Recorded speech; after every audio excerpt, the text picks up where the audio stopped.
Kami dari Polres Pasuruan Kota, ya, dari Polres Pasuruan Kota, di mana pada pagi hari ini dalam rangka memperingati Hari Ulang Tahun Polwan yang tepatnya pada tanggal 1 September 2022 nanti kami berulang tahun yang ke-74.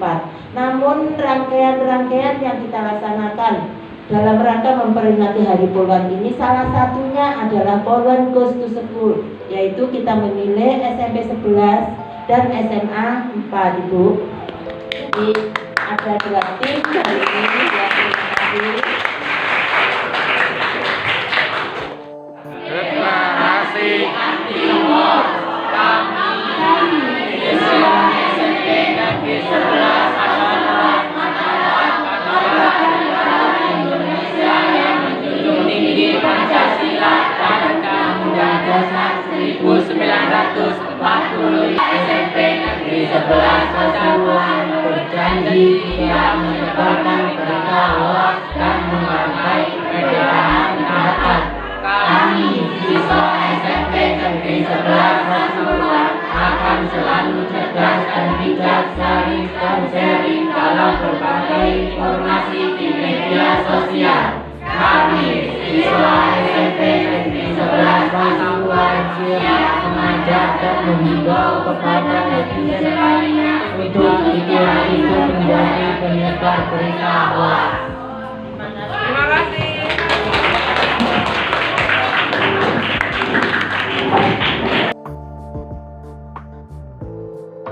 Pagi dan salam sejahtera bagi kita semua.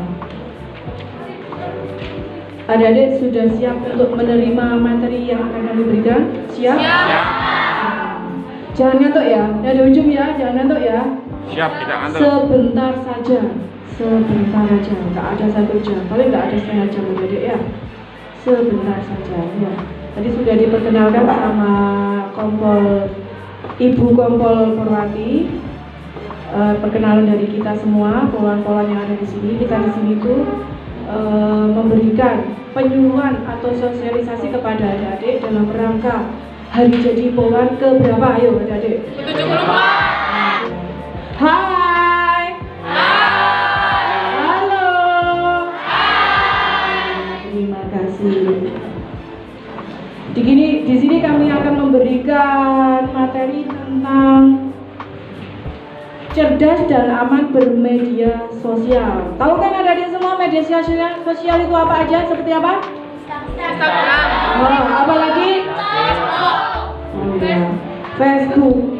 Twitter. Sekarang yang sekarang apa namanya? Instagram. Ya. Instagram. Gitu dah. Saya nggak bisa bahasa Inggris. Instagram, gitu ya. Telegram, Twitter. Banyak ya adik-adik. Punya semua media sosial itu semua punya? Adik-adik kalau mempunyai media sosial, hati-hati ya adik-adik ya. Media sosial adalah sarana yang digunakan oleh orang untuk berinteraksi satu sama lain dengan cara menciptakan, berbagi serta bertukar informasi dan gagasan dalam sebuah jaringan dan komunitas virtual ya. Kita sering menggunakan media sosial setiap hari ya adik-adik ya.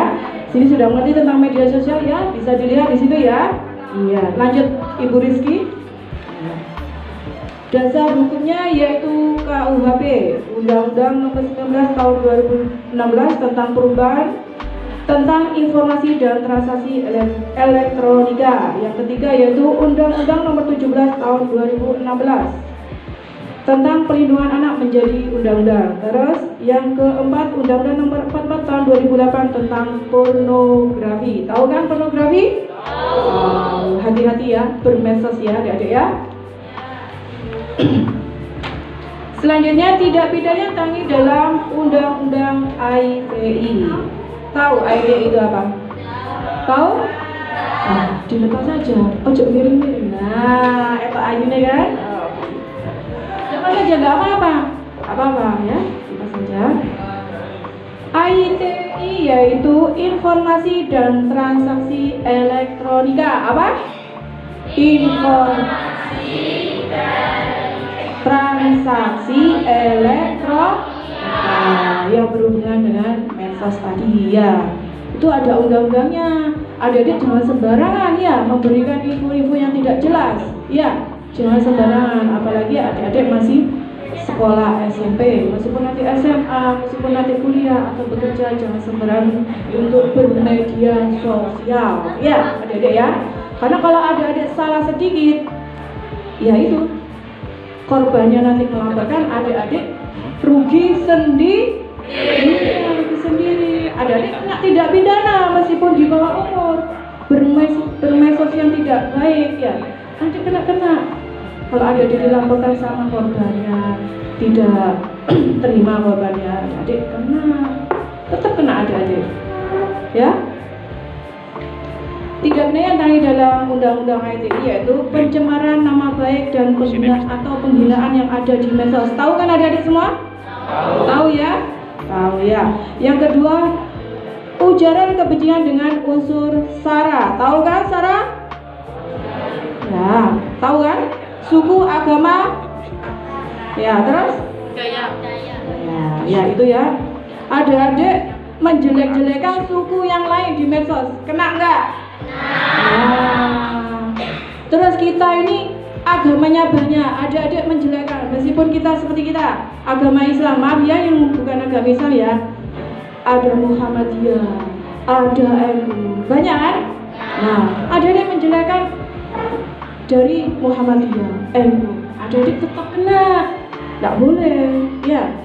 Terus unsur suku, nah adik-adik menjelekkan suku Madura, suku Kalimantan, kita kan banyak suku, Bhinneka Tunggal, nah, nggak boleh, ya adik-adik nggak boleh ya. Dengarkan adik-adik ya, tidak boleh. Adik-adik kalau sudah menjelek-jelekan sara, itu akan dikenakan tidak pidana undang-undang ITE, menjelek di status. Nah, adik-adik status, membuat status sembarangan, adik-adik kena. Ya, kena kalau adik-adik sudah membuat status yang berunsurkan sara, ada orang yang melaporkan saya tidak terima, adik-adik kena. Meskipun adik-adik ini di bawah umur, ya kan di bawah umur kan di bawah 18 tahun. Kategori anak-anak, berarti adik-adik ini kategori anak-anak. Kategori anak-anak itu apa? Ayo, siapa yang bisa menjawab? Ada lagi? Ada? Nah, kategori anak-anak yang pertama yaitu umur masih di bawah 18 tahun. Ya. Terus tidak pernah menikah, tidak pernah nikah, ya. Terus masih di dalam kandungan, itu kategori anak-anak, ya. Itu kategori anak-anak. Terus selanjutnya tidak boleh ditangani yaitu selain kebencian dengan unsur sara, menyebarkan berita bohong atau sesat, ya. Tadi hoax, ya. Terus illegal access, ya.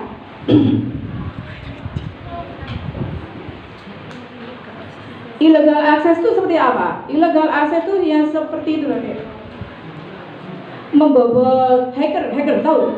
Nah, ngasih virus tahu? Oh tahu, Ya tahu itu ya. Sekarang gitu. Seperti itu. Arek-arek gaul sekarang seperti itu ya, Adik ya. Yang selanjutnya yaitu pencurian data. Tahu kan Adik? Tahu. Nah, selanjutnya hacking atau virus yang tadi penipuan online, tahu ya? Selanjutnya melanggar kesusilaan. Ya, nanti kami jelaskan lagi. Lanjut Ibu Rizky.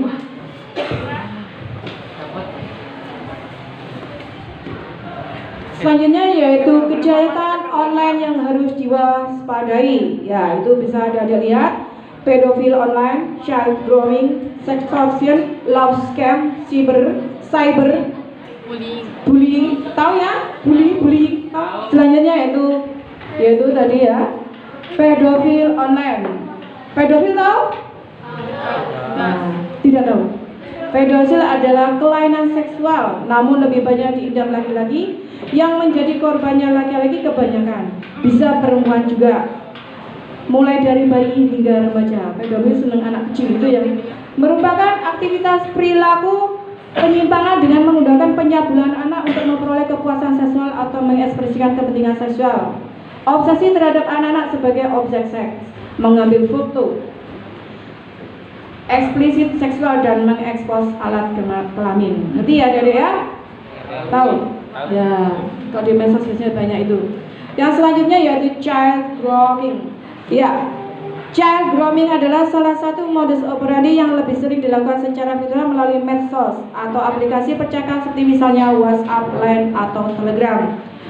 Hasil akhir si pelaku tidak melulu agar si anak korban child grooming ini mau berhubungan badan, tetapi pelaku ingin membangun hubungan dengan si anak untuk kemudian akan ditekan secara psikologis agar mau melakukan apa yang diminta oleh si pelaku.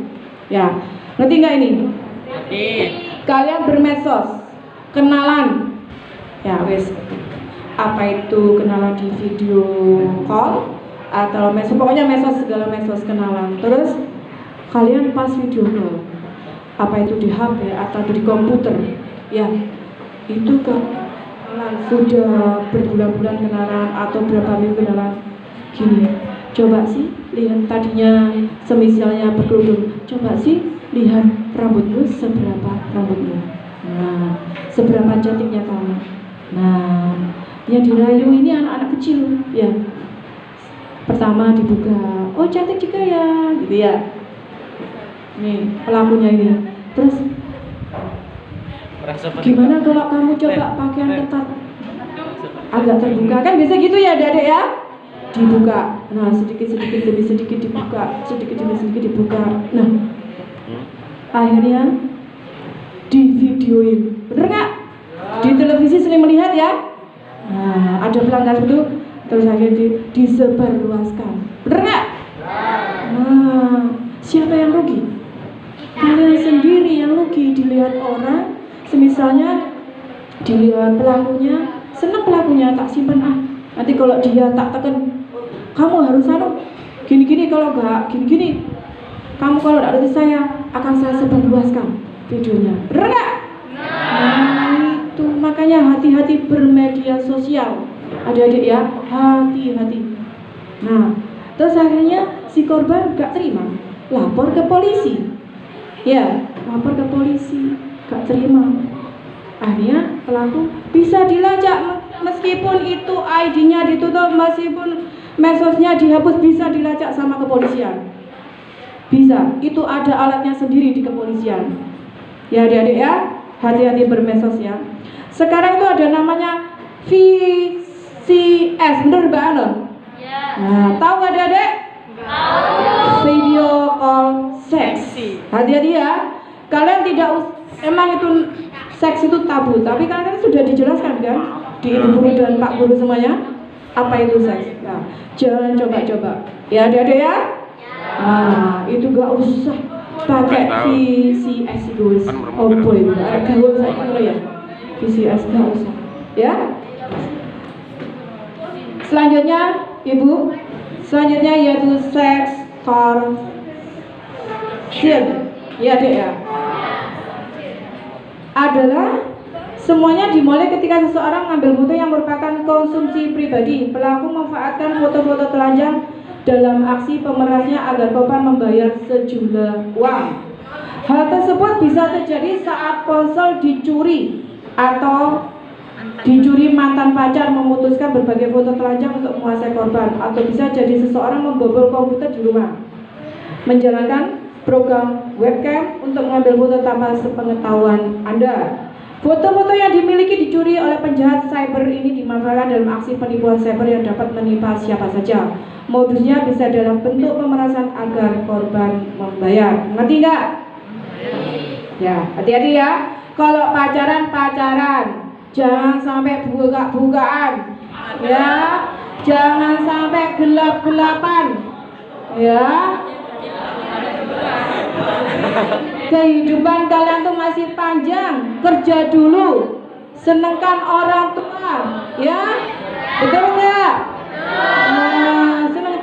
Kalau sudah kerja enak, baru pacaran, terus nikah, gak usah macam-macam.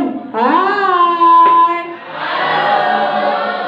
uang masih minta orang tua, wis pacaran gelap-gelapan, ya, jangan. Ya,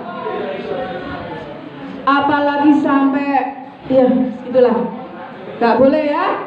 Nah, terus pacaran dibobol, tuker-tukeran HP, foto-foto kalian diperes, Ayo, terus gimana? Kenapa? Jangan ya. Istighfar, ya. Jangan pacaran boleh. Pacarnya jangan terlalu dalam. Dikongkon buka sama pacarnya, jangan mau, ya. Jangan mau ya.